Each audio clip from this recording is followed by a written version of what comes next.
study from the U.S. Census Bureau shows an increase in food insecure households in 2023. The USDA says 10.9% of South Dakotans lived in food insecure households between 2020 and 2022. Hunger Free America and Feeding South Dakota are hoping for change. Parker Brown explains more in our top story tonight. Parker.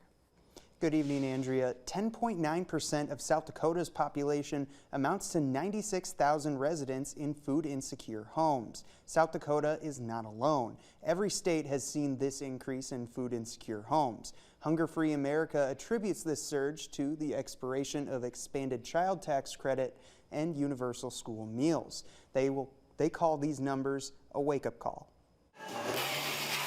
Recent numbers have come in to prove what places like Feeding South Dakota and Hungry Free America have been seeing in their programs this year. The Census Bureau's Household Pulse Survey showed a 53.5% increase of people without enough to eat compared to 2021. So we've been seeing it hit before that data has been able to confirm it.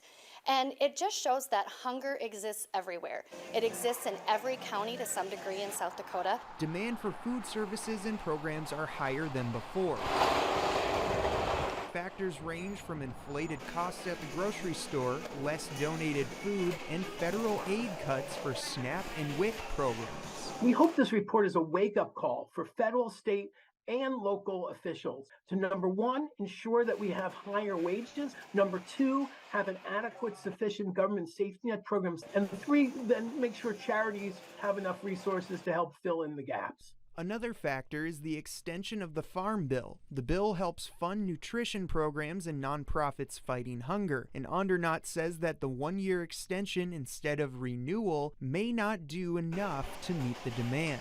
We're still receiving funding on those nutrition programs and those commodity programs, but they're being funded at the amount that they were at 5 years ago. As we come into a renewal of the Farm Bill, it can be done sooner rather than later, and the improvements can be made to bring it up to speed with what we're seeing in our economy today. The change that Hunger Free America wants relies on volunteers and donations, but also legislation to fund safety net programs to keep up with demand, and legislation to prevent situations where families could become food insecure.